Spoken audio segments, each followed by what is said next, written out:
Ladies and gentlemen, good morning. If you are watching from the United States, good afternoon. If you are in Yaoundé or in Europe, welcome to a special edition of the Lambom Show. Today is Sunday, November 20th, 2022. The World Cup is upon us. In under 2 hours, the competition is going to kick off in Qatar. And today, as promised, we are going to start off a special edition of Sports Vision. This is a famous program, or was a famous program, with Cameroon Radio Television.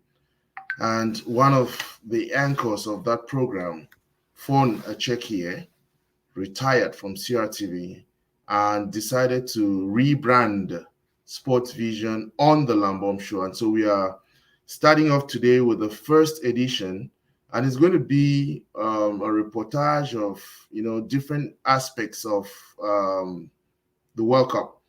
Fon has covered 5 World Cups. He's proud of that and has the expertise, the experience, and what it takes. And we could not bring this video to you yesterday because of technical difficulties, but hopefully today we are going to enjoy that. So here we go.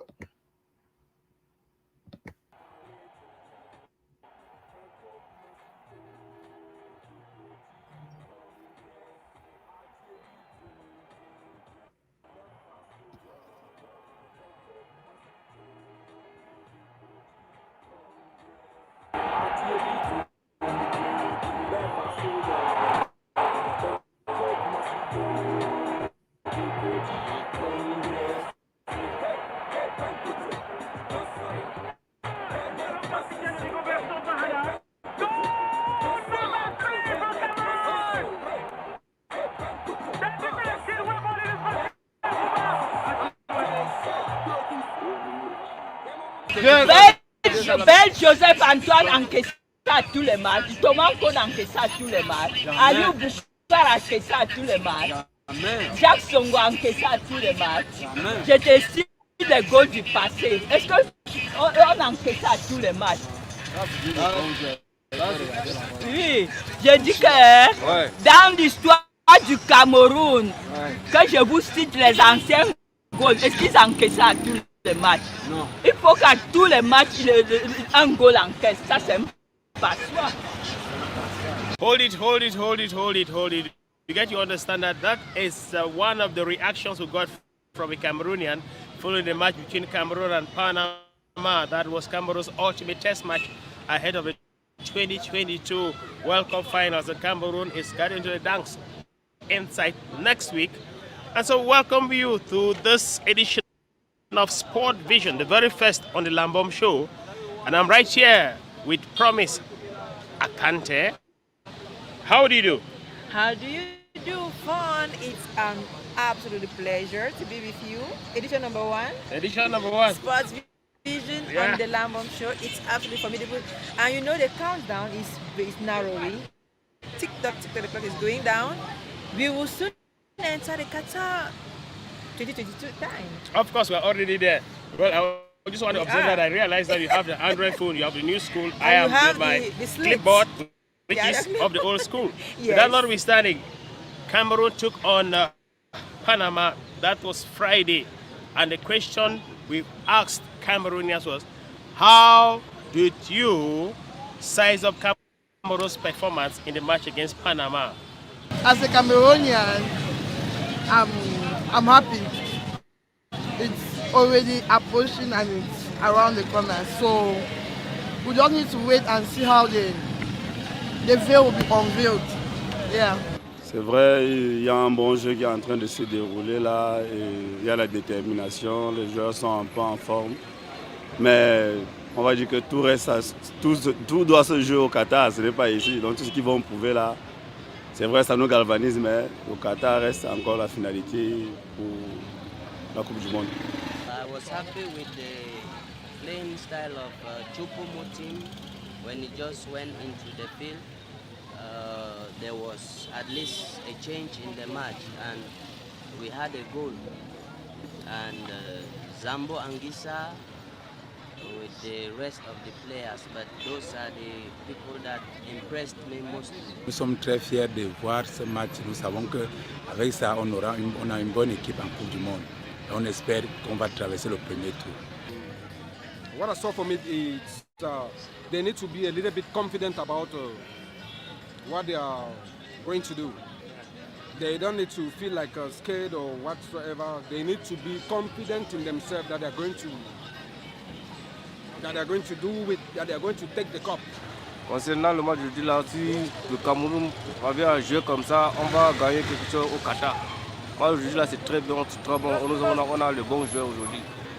Nous remercions le président de FIFA Foot, il a tué le bon joueur. Si ça continue comme ça, on va gagner quelque chose quand même. The match was very interesting, particularly with the introduction of Nicolas Nkolo again at the defense, particularly, and Choupo-Moting, fire Collins. In fact, the squad was nice. It just needs a little bit of collectivity, then the team will be fine for the World Cup. They can go even to the semi-finals. We are patriotic about our team and we know that the team will go far. And we're being told from what happens in the nation's capital, the streets of Yaoundé, that Vox Populi has always been Vox Day. And so that was the man on the street. Here we have an expert here. Promise. I watched that match, like every single second of the match. It was hard beating, pulsating, but then it was, I had that feel of something not in the soup. You know, like when you cook soup and there's no Maggi or maybe salt. Yes, something. There was something not that was absent. That like, was supposed to have seasoned. Something was supposed to be there and it was not there. The finishing, you know, the passes that were not accurate. Everybody not understanding the other person's style of play. You know, the ball that Abubakar did not take. If they were understanding each other, I think that he would have taken that ball and that would have been a beautiful goal. But he missed it out. So there was something that Team Cameroon still lacks that we really, really need to work on. And hopefully by the time we are going to our first match, I hope that that spice should have been there for us to savor the stew for the beautiful match. That is having to have the broth seasoned by the perfect performance. God simply says that they were a little distracted at some point and they just want perfect focus on the match. And of course, before next Thursday's match between Cameroon and Switzerland, that's going to kick off Cameroon's campaign in Qatar 2022, we just wanted to find out from an expert of a different category. His name is Raymond Elume. And I asked him, Raymond, what did you watch in that match? And that match having been played, what is supposed to be Cameroon's typical lineup for the upcoming World Cup finals? Well, I think it was quite a good encounter for the Lions to be able to play in the Qatari conditions. I mean, close to 31, 32 degrees of heat, humidity of about more than 70%, and then with a wind speed of slightly more than 18 kilometers per hour. I think we're playing at the same time, that's 11 a.m. Cameroon time, that we are going to play Switzerland and Serbia. So I think it was very important for these players, for the Lions, to be able to get this important warm-up match. Now, the tactical analysis of the team was that we played with one defensive midfielder, two offensive midfielder in Zambo Anguissa and Olivier Cham, and the fact that we had about 8 players out of the 11 who played against Algeria and who played against Burundi. So for a coach that is looking at stability, that's also looking at consistency, and the starting 11 that we'll have against Switzerland. I think it was a very beautiful goal by Choupo-Moting. It was also a very poor conceded goal by Cameroon, a 3-man defense, and then we considered a free kick. But I think it was a good warm-up match. The Lions have 6 days to be able to fine-tune their tactics for the match against Switzerland. That man talks like somebody who is talking from the books. But it will happen right now that Promise Akante is not really satisfied. And she still wants us to go back to the other match because she seems to say that by reminding yourself of the errors of the past, that you can improve from the future. Exactly. If you don't know the past, you won't be able to work on the present and the future. Yeah. So looking at the match, Cameroon-Panama, imagine when they scored the goal and we're still about jubilating the goal. They equalized. How do you do something like that? Learn to manage your joy. It's true, a goal comes with happiness, but once you have to still be vigilant about what is your opponent doing, because they talk about it of the joy and they scored. And then all the other opportunities were being missed. You know, so many opportunities. And like at the goal pole, a few minutes towards the end of the match, they're dribbling and dribbling and dribbling. Goalkeeper will remove another shot. Finally, it went above the pole. So it's frustrating to us as Cameroonians in the first place, and as sports journalists too. How do you even comment on a match when you are not happy? What would you say to Cameroonians? Oh, don't be happy, don't be sad, but you are sad. Oh, don't worry, we are going to improve. There is a lot of work to be done, but we believe that this test match, you saw that the goalkeeper had to ask for a face cap. Yes. Because of the sun. Like the one you have here. Like mine. And his cap was black as well. You did well, goalkeeper, to take a black face cap. But yeah, it's also to show that the sun at 11 a.m. when they'll be playing their first match is going to disturb. And I love the fact that the coach could think of playing a test match at 11 o'clock. Because now we see that Andonana would need a face cap or something that's going to help him shed the sun to see the ball and avoid the goals. Looking at what Coach Rigobert Song proposes, it's and what we are up against Switzerland. Switzerland also plays in a 4-5-1, which can mutate to a 4-5-3. It's safe to say that we are going to play sensibly the same types of formations, of tactical formations. From the goal that Choupo-Moting has scored, he scored 2 against Algeria. We can maybe put Choupo-Moting at the front of the attack line. Brian Bemo is the informed winger. He provides pace, speed, which the Lions need, moving the ball forward.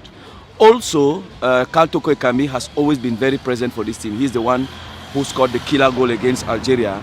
And we can see that leaving from the left side to the center of the attack line, he provides that proposition too. Now in the midfield, the base of our midfield should certainly have either Martin Hongla, who played very well against Panama, and you may add another defensive-minded midfielder, that's either Samuel Umguet or Guy Londwa.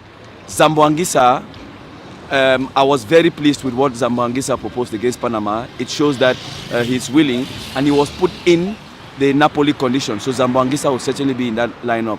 Now for the defense, for the last 15 minutes, I'll certainly go in with Christopher Wo and Jean-Claude Castelletto, and then on the right, Fai Collins, left, go in with Noon Tolo for defensive stability. There's Enzo Ebose, there's Nicolas Nkulu, there is Olivier Cham in midfield that we can propose. Certainly the captain is there, Abubakar, who also offers.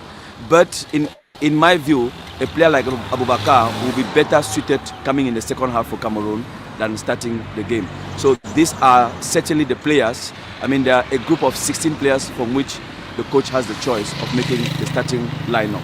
Andre Onana with the first cap a la Joseph Antoine Bell so many years gone by, but he still resurrects history, because history is very potent sometimes, you know. But you see, what could be more potent is what they call music, and that music, especially when it's rendered in choral form. And that is why I want to beckon on our editor, just slot in from the St. Ignatius Chorus of Yaoundé, they call it Sick Yaoundé, a song entitled The Lambom Show. You say it's the only place to go to for the latest vibes from African football. The Lambom Show is a YouTube forum with the vibes from Afro food. The Lambom Show is a YouTube forum with the vibes from Afro food. From the north to the south, the east to the west, Lambom Show focuses on Africa food.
That is a heartwarming song. I love choral music. I'm a choir member myself. I sing. Oh, thank you very much, Sik. Yaoundé. I just love the rendering, and the bass was everything I want in choir. Thank you very much. But you know that we are deep into Qatar 2020, and matches are beginning with the host nation to welcome somebody called a little known team, Ecuador. I don't call them little known at all. To me, I think that Ecuador, Qatar, it's a perfect example of two children want to show the world that we are grown-ups. I think so. Yeah, and especially when the child wants to show you that they're grown-up, you're ready for any kind of thing. The reason is just very simple, because if you look at the tail of the tape, it tells us that Qatar's team is called the Maroon, that the 52nd in the FIFA rankings, that they defeated Bahrain 2-1 in their first international match. That was way back in 1970. That the biggest win has been 15-2 against Bhutan. Their biggest defeat has been 9-0 in front of Kuwait. And this will be their first World Cup appearance. Looking at the tail of the tape now for Ecuador, they are called the Tricolors. They are the 44th on FIFA's ranking. Played to a 1-1 draw with Bolivia in their first international match way back in 1938. Their biggest win has been 6-0, defeating Peru 6-0, but they lost in 1942 to Argentina by 0-12. This will be their fourth World Cup appearance since 2002 when they had the very first appearance. So now, I was just going to ask the Promise. I guess a lot you've read about Ecuador, Qatar, so on and so forth, putting their strengths and weaknesses together. So what can we be looking up to or looking forward to ahead of tomorrow's the kick-off to bizarre, bizarre thing about Qatar is that they did not even play to qualify for the World Cup.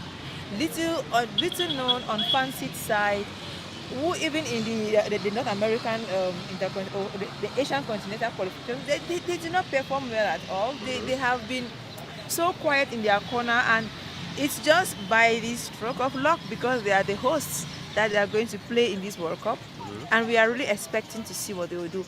But my little inclination goes towards Ecuador, because the coach and his boys are going to do a lot of things that is going to surprise us. You know, the coach himself, Gustavo Alfredo.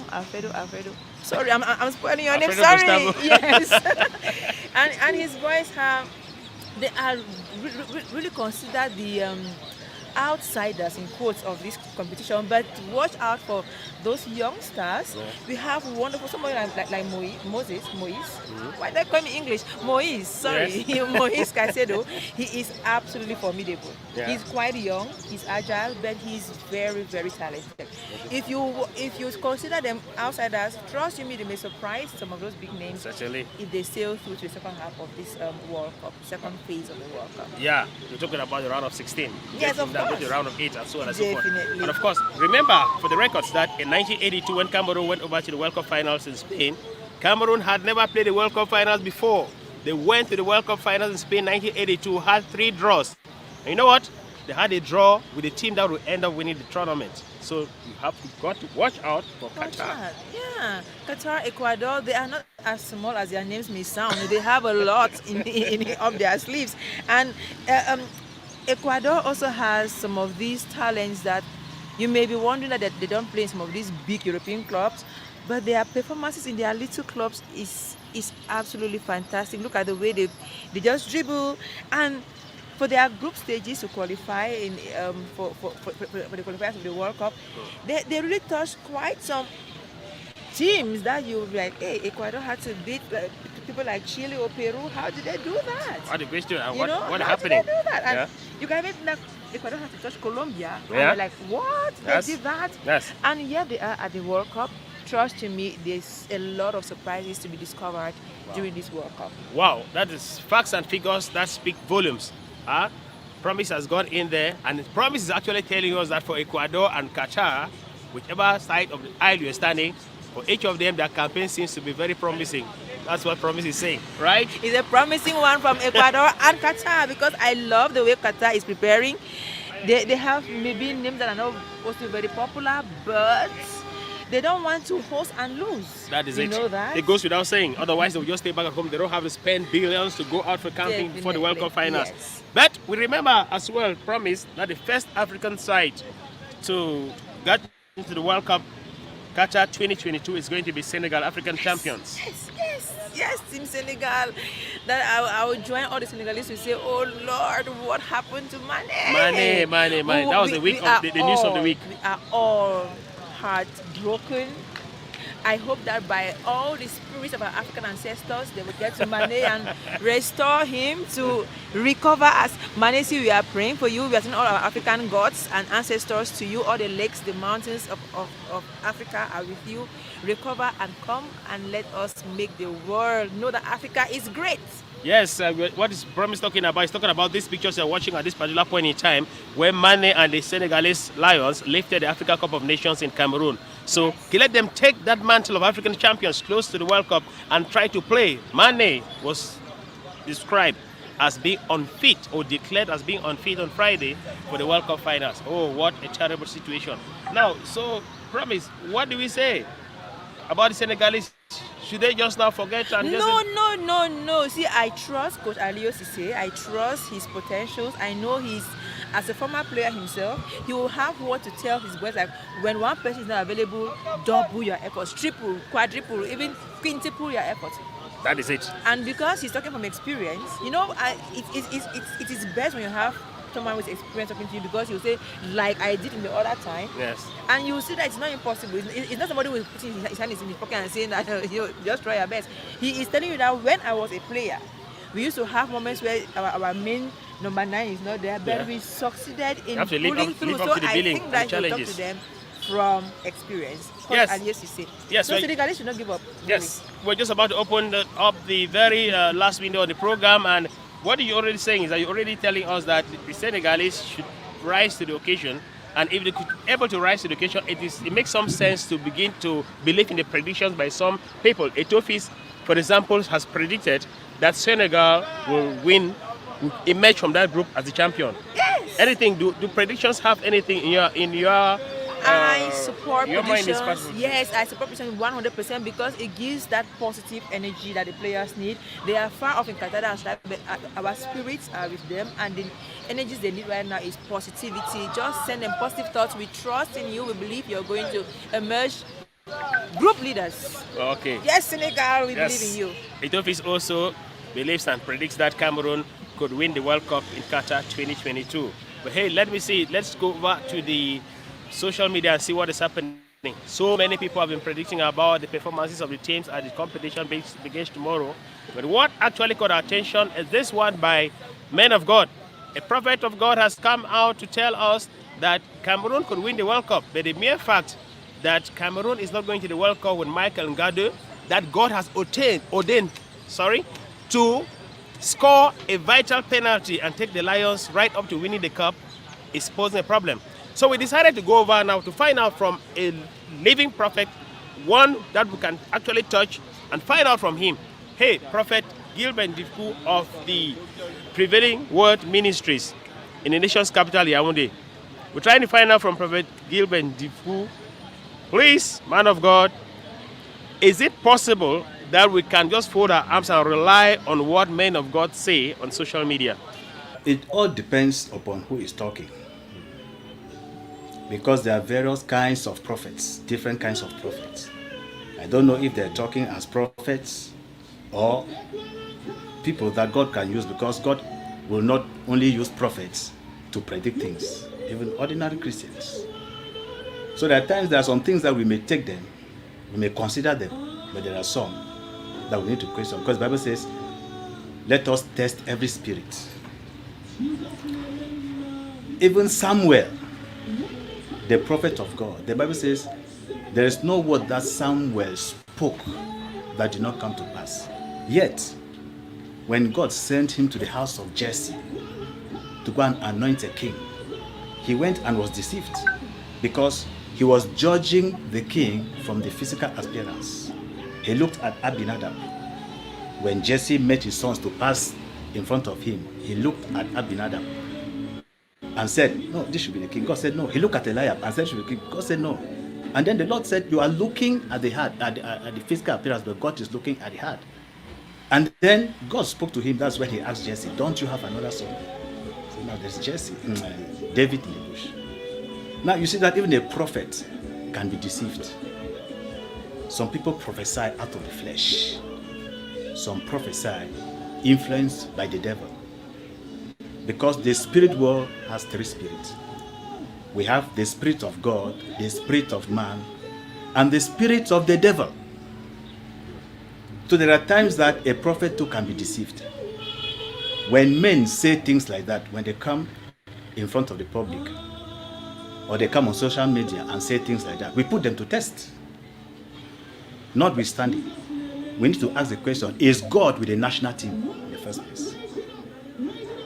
Because God doesn't share his glory with anyone. If the national team, they're moving with witch doctors, sorcerers, diviners, God won't be there. It's not everything that God is there. Today, on eve of the World Cup 2022 in Qatar, have you received any message from God about Cameroon's performance at the World Cup, or maybe the eventual winners of the tournament? I'm yet to ask. I'm yet to seek the face of God concerning that. Yeah. And when that gets done and you receive any message, you tell us. I'll keep you informed. And so be it. When you get from God, you are going to inform us, and we're going to have that on television. That's going to be on Sport Vision in the Lambom Show. Okay, promise. Concluding remarks. We are looking forward to a spectacular opening of the World Cup. You know that people don't watch the matches, they just want to see the opening and the closing ceremony, Okay. the ambience, the performances of the artists. But I think I have a little concern about the theme song for the 2022 Qatar FIFA World Cup, because it's not as prominent as the other years. Okay. 2010 in Africa, we had a wonderful one that before June, by February, March, people were already singing that song, Waka Waka. But right now, it's a little touchy, and some artists are backing up and performing on that day. I really hope that we're going to have a spectacular show. All what we want is a beautiful World Cup. This is a special World Cup. All the matches and all the stadiums are in the same town. That tells you so much. And that what's going to happen is that these guys are doing everything so that there should be no slip up. And therefore, in the Lambom Show, Sport Vision is not going to slip up. We're going to come back with what we can call the fastest 13 minutes in the World Cup Finals 2022. A better and bigger crew next time.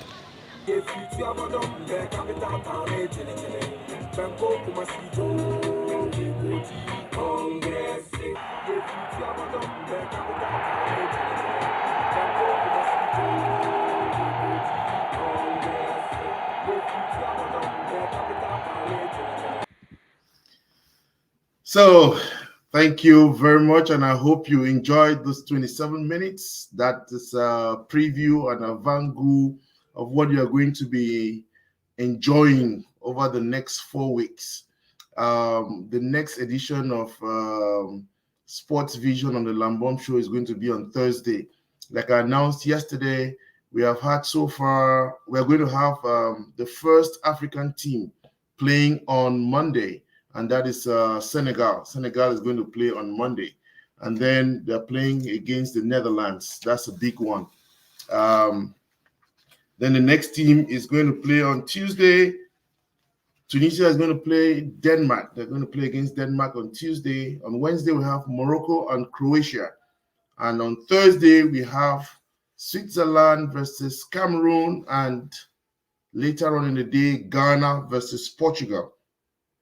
So after that, we shall put up the first games, do an analysis, some commentaries, and some news about the performance of those teams. And we shall be back on our regular show on Saturday. So thank you all. But before we go, I'd like to bring on my friend, Sam. How are you today? I'm good. How are you? Doing well. I watched your video yesterday and I was fascinated, and I played it on the show yesterday. I mean, I could not get the video out, so I thought I should call your dad and ask that you come on today just to spice it and tell us, one, give us in a nutshell what you did, and what are your projections for the World Cup. So Sam, tell me, how old are you again? I'm 12 years old. 12 years old. So this is a budding analyst, soccer analyst. He follows and plays soccer. So yesterday, Sam put out something about the World Cup, the curse of the World Cup. Can you explain to us what that is? The curse of the World Cup champions is a curse where the previous winner of the World Cup goes into the next World Cup, and usually they get eliminated from the group stage. This has happened for the past 20 years. Started in 1998. It has been happening to European nations, but the South American nation Brazil, after France experienced it in 2002, when Brazil won the World Cup in 2002, they didn't experience it in 2006. They actually did not go out in the group stage, but they eventually got knocked out in the round of 16. I think no, maybe not round of 16. I think it was some other time in the knockout stages. But the whole idea is that teams that win the World Cup, it's usually harder for them to go and win the World Cup a second time, and usually they get eliminated in the group stage because, well, many factors come into this. It's a matter of other teams trying harder. When a team plays the World Cup winner, they try harder. They have more heart and passion. The teams are more motivated. Teams, they've seen you play, they want to play against you, and they have a good plan to go and stop you from playing at your best. And another reason is teams have pressure. After winning the World Cup, there are more pressure on them because people expect them to be the best. They expect them to do more.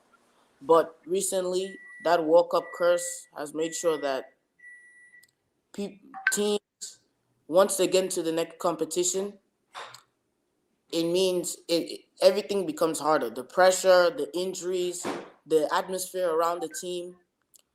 And speaking about the World Cup curse, it started in 1998 when France won the World Cup. A European nation. They went to 2002 with high hopes, but they got eliminated in the group stage without winning a single game. That year, it was Brazil who won the World Cup, 2002. They went to 2006 with high hopes as well, but they actually did not experience the same as France. They survived the group stage, but they were knocked out eventually later in the competition. And we've seen that this World Cup curse is occurring to European nations, but Brazil, as the South American nation, the one team that did not experience that World Cup curse in recent years. And the most recent team to experience it was Germany, who won the World Cup in 2014. But in 2018, they went out in the group stage. And that World Cup winner of that year was France in 2018. 2022, we have the new World Cup coming up. The opening game is at 10 a.m. And we want to see what will France do different from the other nations that have experienced the World Cup curse. Italy in 2010, Spain in 2014. We want to see what France are going to do different. Right, so Sam, I mean, just before, I'm wondering the assessment of the French national team. Do you think they're going to repeat the 2018 feat, knowing what we know now of? I mean, one of the players who scored at that finals was Pogba, isn't it? 2018, and he's out. And like Raymond, one of our analysts here, indicated yesterday, the midfield that featured at that World Cup for most of the games for France is completely gone, isn't it? So, what is your assessment of the French team, and what do you have any high hopes for them? I think France will experience the World Cup curse. I think they will go out in the group stage. France, Wow. yes, as you stated, their midfield is gone. Kante is not there. Pogba is not there. Of course, Matuidi, he's in his older stages. He's not there. So France have a new and young, fresh team. But some of the key players are injured, like Nkunku, Benzema, and I think France, they just don't have that feeling. They just don't have that swag going into the World Cup. With the stars that France have, they just don't have that swag. They don't have that. They don't feel. They're not feeling themselves. It feels like there's a scared atmosphere around the France squad, and that's why I think France. I don't think they'll go far in this World Cup. So, what are your projections for which teams are you looking out for this during this World Cup, and which team do you project is going to lift the World Cup this year? Me, I think it would be Brazil, Spain, or Argentina for a couple reasons. For Argentina, Argentina right now have the best record for the national team in the world. They have not lost a game since 2019. It is. They just recently won the Copa America and they beat European winners Italy. Argentina have a very good squad, and of course, Portugal also. People are looking at that Messi and Ronaldo rivalry, but I'm also looking at Brazil and Spain. Brazil have a very new and young squad as well. They've brought in a couple players that have had their breakout seasons this year and last year, like Martinelli, for example, or Rodrigo. Vinicius Jr. Those players are really going to bring some new energy to the World Cup. I feel like they can bring something different. And then Spain, they have a very young squad. They have some very good breakout players. Pedri, Gavi. That midfield is very talented, as we've seen in the past. And Spain always have a very talented midfield. I think those are the four countries to look out for to run out this World Cup. I think they will run the World Cup. I think it's Portugal, Brazil, Spain, and Argentina. But if I had to choose one team, I would choose Argentina. Not just being biased, but I think Argentina can go really far with the team chemistry that they have and everything that they have going around the nation and the high hopes for them with the situation of the last World Cup of this generation. Will are Messi? He'll not be playing any more World Cups. Ronaldo, these players will be retired by the next World Cup. Neymar. So I think there's really high stakes for this World Cup, and I think that's my projection on who will win the World Cup and who's going to be those front runner teams to win the World Cup. So, Sam, Fon Echekiye is a veteran sports journalist. Is a member of this crew. Says you got your projection wrong on France. Do you have anything to say about? Well, I respect that opinion. A lot of people think France are going to break the curse. I can see why, but me, I just think I disagree because I think it's just different for France. France, I think the pressure is just too much. The pressure keeps on building up by each year because when that World Cup curse keeps increasing, more teams are experiencing the curse. The pressure becomes more because each World Cup, everyone expects you to break the curse. And I think France, they don't have that energy going into the World Cup. They don't have that confidence with the injuries and the players missing. I think I think Mbappe right now is the player that would have to carry that team because they're missing Benzema and Kunku. Griezmann, he always becomes better when playing for France, but I don't think he'll have to do too much in this World Cup. I just don't see it in Griezmann. I don't see it in France, and I don't think Mbappe can carry France out of the group stage. I think France will go down. Well, I mean, as I told your dad, we'll always welcome you back to this show to give your analysis. But I'm surprised you didn't mention any African team. Is there any African team you are particular about, and how far do you think they're going to go?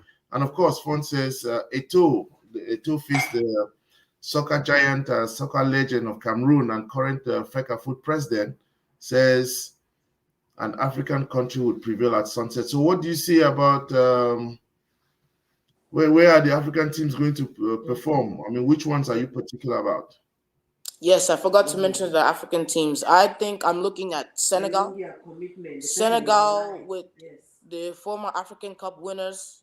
They have a lot of confidence going into this World Cup. Of course, Sadio Mane is injured, but I think Senegal have a really good, talented, and hardworking squad. Of course, the African countries. There's also Cameroon, who qualified for the World Cup in a very dramatic way. But I think Cameroon can also do some very interesting things in their group. I think surprisingly enough, I am expecting Senegal to come first in the group. It's a big prediction for me. I think Cameroon could maybe win 1 or 2 games. I think they would have an upset against Switzerland. I don't think Cameroon could beat Brazil. Brazil is just, it would just be too much for Cameroon. But 2 African teams I'm looking at are Senegal and Cameroon. And then Ghana also, they also qualified for the World Cup in a very dramatic way. I think everyone else is looking at Ghana. They were put in the same group as, I think it was Uruguay and Portugal. Right. Yes. And with what happened between Ghana and Uruguay in 2010, it was.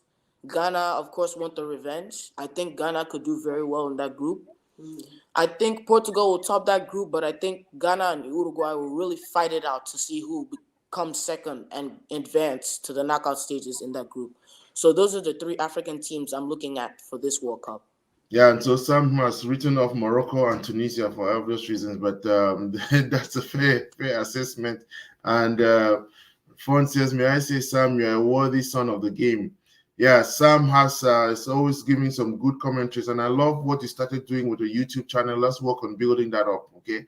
I think that is important, and we also love if there are any young men, Sam's age, young people, let us make this interactive. So, Sam, what is your prediction of today's game? Ecuador against Qatar. Yes. Yeah. My prediction for today's game, the opener of the World Cup, of course. Many people are excited. Of course, it's not one of the bigger nations playing, but it's still a very good opener to set this World Cup on track for a very entertaining World Cup. I think Qatar will actually come out on top against Ecuador 2-1. 2-1 for me. I think we can't sleep on Qatar because they are the home country. The home country in these World Cups, they tend to go far, actually. Recently, they tend to do very well. I think Qatar can do something in their group. I think they can maybe win a game, make one of the other big teams struggle in that group. But, of course, that group was Senegal, Netherlands. I think Qatar may come out third, but they'll put up a very good fight. And today, I think they'll come out on top against them 2-1. That's my prediction for today's game. Good, and I want to thank everybody who showed up here today. Alucius Fru says, great improvement for the Lambom show. Yes, great improvement. Thank you for the comments. And Jonas, nice show, bro. Have followed vividly and found your comments and analysis very useful. You have a great team of analysis here. Of course, he says, nice thought, little Sam. I shared the same view with Sam. Yeah. And Fon says, from my experience, Brazil could be Cameroon's only success story in round 1. So Fon is predicting that Cameroon may actually beat Brazil. And really? you thought that's impossible. Maybe not impossible, but I think it will be extremely difficult for Cameroon to beat Brazil. I think it was 2014 World Cup. Cameroon were put in the same group as Brazil. Brazil ran all over Cameroon, but of course Cameroon they've evolved since then. They've had a stronger squad, young squad, very energetic squad. Brazil have done the same. But I'm expecting a lot from Cameroon this World Cup. I think they will advance to the knockout stages. I think they'll come second in the group. But I do think that the only loss in that group stage will be against Brazil. I don't think Brazil will run all over Cameroon. I think it will maybe be 2-1 or 2-0 win. But, of course, if Cameroon beat Brazil, that will be very surprising. And that will be very exciting for all Cameroonians and Cameroon fans out there. But my opinion, I just think maybe a little bit too difficult of a challenge for Cameroon. But I am expecting a lot.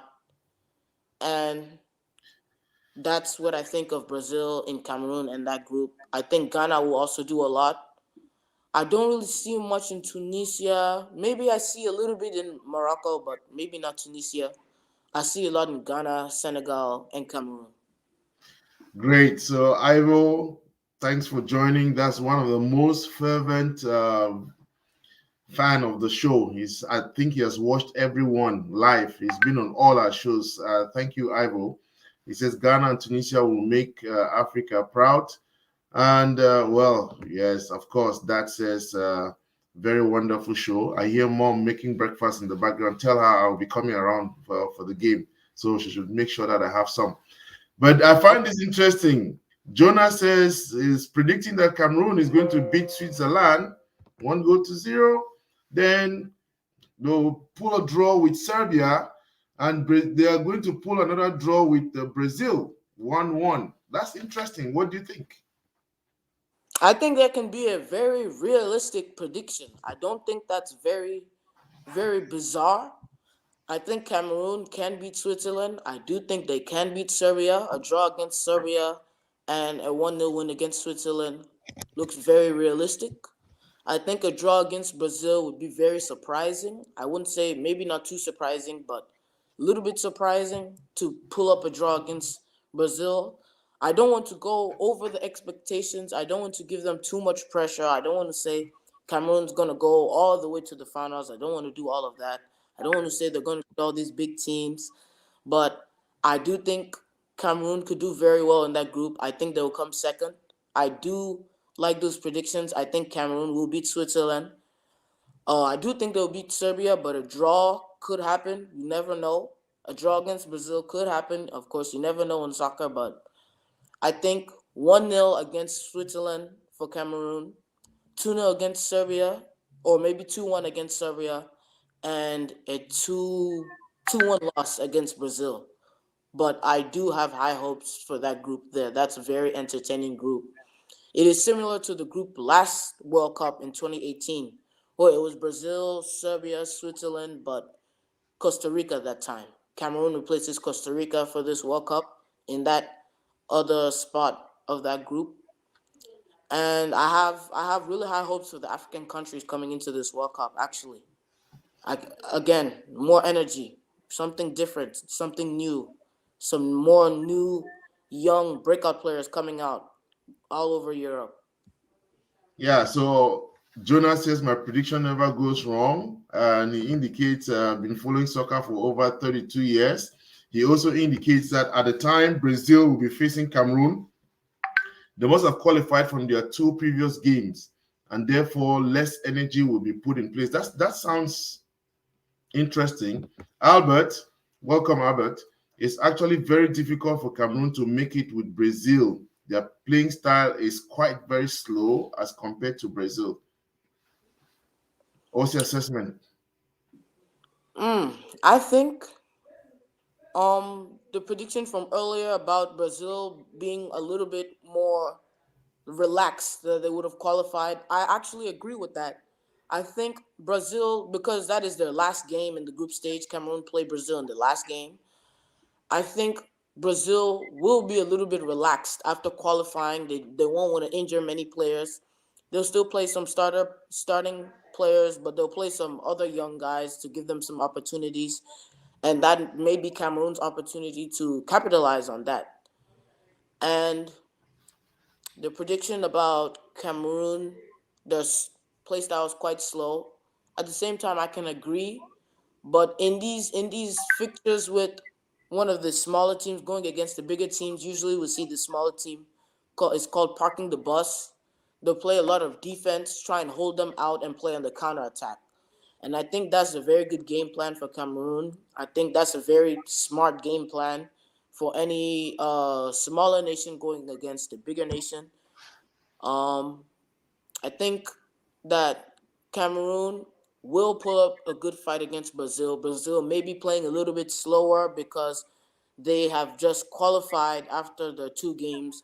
I think Cameroon would still be fighting for a qualifying spot, but I do think in that third game they will make it out of the group stage. I think maybe 1-1 draw, maybe, but I think Brazil will just pull it off. 2-1. They will just pull it off against Cameroon simply because of yes, like they said, the play style of Cameroon can be a little bit slower than Brazil. Brazil play very fast, play very play very skillful. I think there will be a lot of countries to look at, a lot of exciting things to look at in this World Cup, and especially in that group. So Jonas is saying Cameroon should focus on Neymar, and he says If Cameroon will avoid penalties from Neymar, then Cameroon will beat Brazil. Neymar is a playmaker, and my only concern is him giving Brazil a penalty. And so if Cameroon can only take Neymar out of the ring, then winning is possible. Well, again, the game is, we still have some time to go. And Sam, I want to thank you for your time. I know you are preparing to do that. Let me see. When a fast team meets a slow team, the chemistry becomes complex. That's true. I want to thank you all for joining. Take a date with the Lambom Show. Again, we're going to be on Thursday after the game, after Ghana's game against Portugal. We would have 1 hour after that, we should be able to go live and be able to do something, do an analysis of the games that have been played that far. And before we go, here we have this young man is incredible. His clairvoyance and encyclopedic content make him one bloody hell of an institution. Fon should be nodding his head. He has been a source of inspiration for all of us. And thank you. Yeah. Pierre, great analysis, Sam. Your ability to express yourself in English in front of a camera is phenomenal. Keep it up. And Jonah says, it's my first time watching Sam. Fon is the boss. So Sam, again, I told your dad, I don't want to be exploiting your talent and not making sure that you have something for your piggy bank. So all through this competition, I'm going to make sure you come on, and every time you come on, we'll make sure you get a little stipend, okay? So that we support you. We love what you are doing, and we want you to continue this great analysis. So it's not just about knowledge of the game, but also being able to analyze. And like somebody said there, sitting in front of a camera and speaking perfect English is not easy for a young 12-year-old. But you are there, right there, and we want to appreciate you. Congratulations and keep up the good work. I know you also play soccer very well. Your dad is always telling me that. So keep up, and sometime this week we are going to touch base again so that you can come on to give your analysis of the teams. Okay. Thank you all. Thank you for spending your time with us. And like I say, the Lambom Show is going places with this World Cup. We're going to be around. We're going to be in Qatar. We're going to make sure that we do stuff to at least satisfy our audience. Okay. And I say it all the time, please, if you think you want to support us, please do not hesitate. Reach out to us and we'll be able to. And if there's something you want us to cover, some information you want to share, please do not hesitate. Thank you all. Let's all go and watch the games. Let the World Cup begin and see you. Thank you, Sam. Thank you. Bye. See you. Yeah.